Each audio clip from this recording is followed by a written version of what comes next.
Hello everyone, this is Mrs. Dipti Kulkarni, lecturer, Department of Physics, KLS Gokte PU College, Belgavi.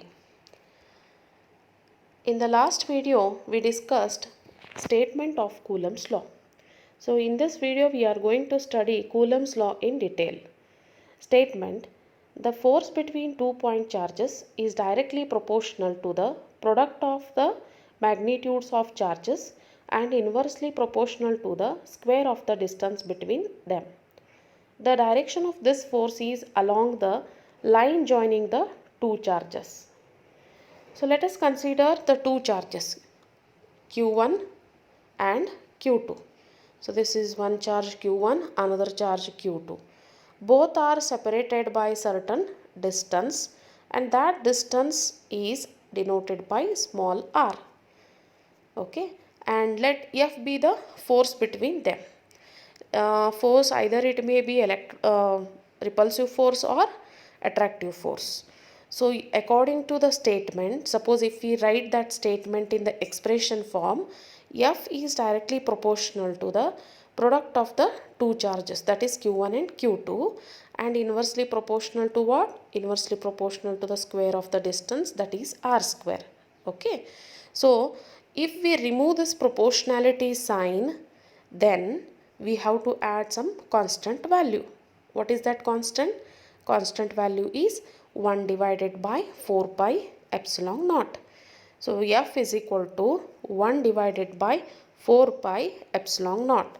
Q1 Q2 divided by r square, where epsilon naught is the absolute permittivity of free space. Next one, Coulomb's law in vector form. How we have to write the same Coulomb's expression in the vector form? Why we have to write in vector form? Because electrostatic force is a vector quantity. So that is the reason, if we mention the electrostatic force in the vector form, same expression we have to write. F is equal to 1 divided by 4 pi epsilon naught Q1 Q2 divided by r square.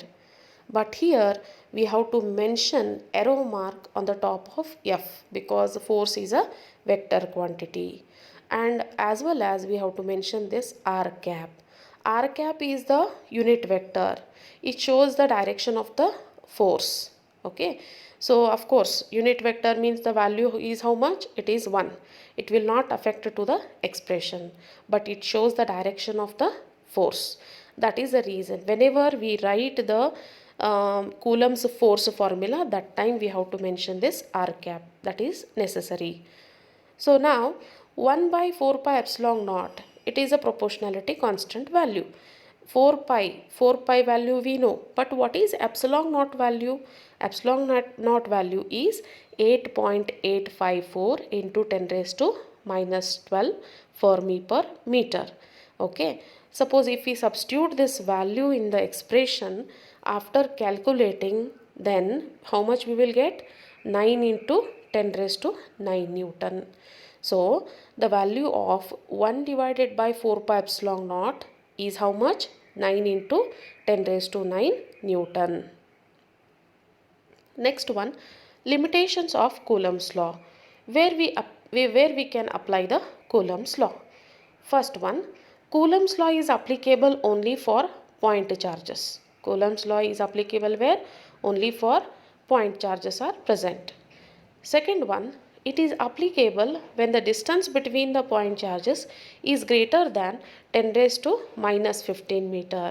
Okay, suppose if the between the 2-point charges, if the distance is greater than 10 raised to minus 15 meter, then only we can apply Coulomb's law.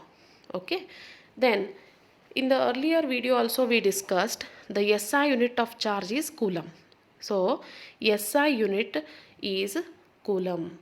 We denote, either we have to write the scientist name or else only we can mention the symbol capital C. Okay, SI unit of charge is Coulomb or capital C. Next one, define Coulomb or define unit of charge. So this is very important subtopic, frequently asked in previous year question paper. Okay, define coulomb. Usually what we used to write, suppose if we without any second thought, suppose if we read only define unit of charge means immediately what we used to write coulomb, but that is wrong. We have to write complete definition for this. 1 coulomb is the charge which repels another identical charge with a force of 9 into 10 raised to 9 Newton when placed at a distance of 1 meter in free space. So this is the definition of coulomb. Suppose if they ask definition of coulomb, then we have to write complete this definition. Suppose if they ask only SI unit of charge, then we have to write only coulomb. Okay. Next one, these are some interesting demonstrative experiments which you observed in the earlier video, as well as you might have observed or studied in your school level. Okay, so when you rub the balloon with the dry hair, then there will be attraction between, when you stick that balloon to the wall, then definitely it the balloon gets attracted towards what? Towards the wall. Why? Because there is a attractive force, or the due to what? Due to the electrostatic force. So in our daily life we are experiencing this electrostatic force. Okay, even you might have studied or observed in the school level that if you comb the dry hair and take that comb nearer to the pieces of the paper, okay, then those paper pieces get attracted towards what? Towards the comb. Why? Because there is a force, okay, electrostatic force. So these are some interesting experiment which shows the electrostatic force, where we can observe in our daily life. This is another experiment, getting shocked. Okay, suppose if you walk on the carpet, then what we are observing? The electrons are transferred from the rug or from the carpet to you. So now you have extra electrons. Suppose if you touch the door knob, definitely you may experience some kind of force, or you may experience some shock. That is why, that is due to electrostatic force. And this is another interesting demonstrative experiment. So during the lightning we should not stand below the tree. Why? Because the charges are transferring here from the cloud to the tree. Okay, so just carefully observe this picture so you can understand easily why we should not stand below the tree. Next one, objects that tend to give up electrons and become positive. Okay, examples: glass, nylon, fur, hair, wool. These are some objects which give up the electrons and they become positive. Objects that tend to attract electrons and become negative. Examples: rubber, polyester, styrofoam, saran wrap, PVC. So next one, Coulomb's law agrees with the Newton's third law of motion by taking the position vectors of two charges. Okay, so here consider the 3-coordinate system. 3-coordinate system means what? X, Y, Z. All 3 x's are present. Okay, we call it as 3-coordinate system. Okay, now Coulomb's law already we studied. Okay, in this video, in the earlier slide, we studied what? Coulomb's law. But how it is related to the Newton's third law? What is Newton's third law? Newton's third law states that action and reactions are both equal and opposite.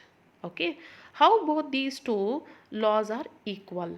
Okay, or how we can compare these two laws? Let us understand. So consider 3-coordinate system, X, Y and Z. So consider two charges Q1 and Q2 anywhere in the coordinate system. Okay, and O is the origin here. From O to Q1 distance, or we call it as a position vector, is denoted by r1.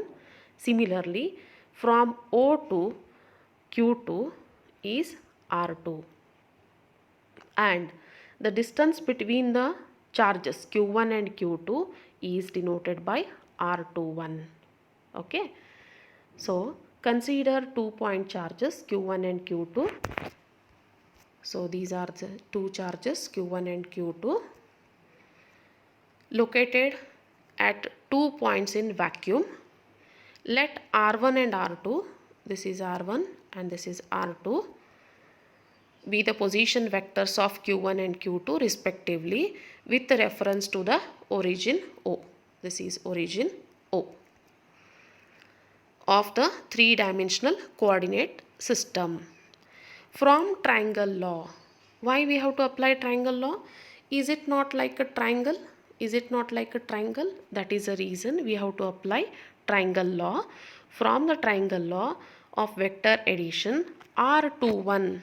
r21 means what? This is the distance r21. Suppose if we consider the r21, then r21 is equal to, what is that? r2 minus r1. r2 minus r1.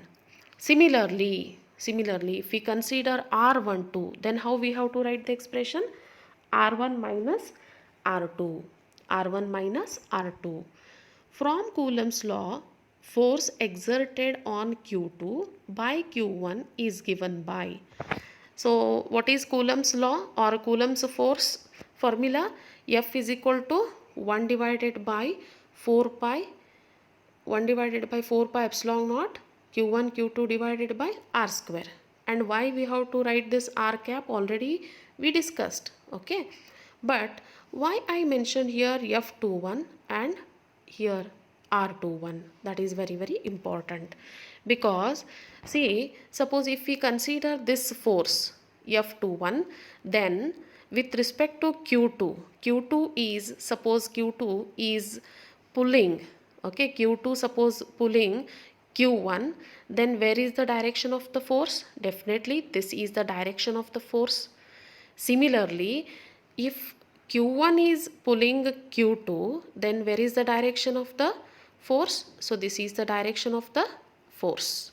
Okay, so that is the reason f12 and f21. So suppose if we are writing for f21, then what we have to mention for r21 square, r21 cap. That is very, very important. You call it as, that is equation number 1. Force exerted on q1 by q2 is given by, same force formula is the same, F is equal to 1 divided by 4 pi epsilon naught q1 q2 divided by r square. Instead of r21 we have to mention r12 here, and for the force also r12. Why? Because we discussed here, so q1 is pulling what? q2, and this is the direction of the force.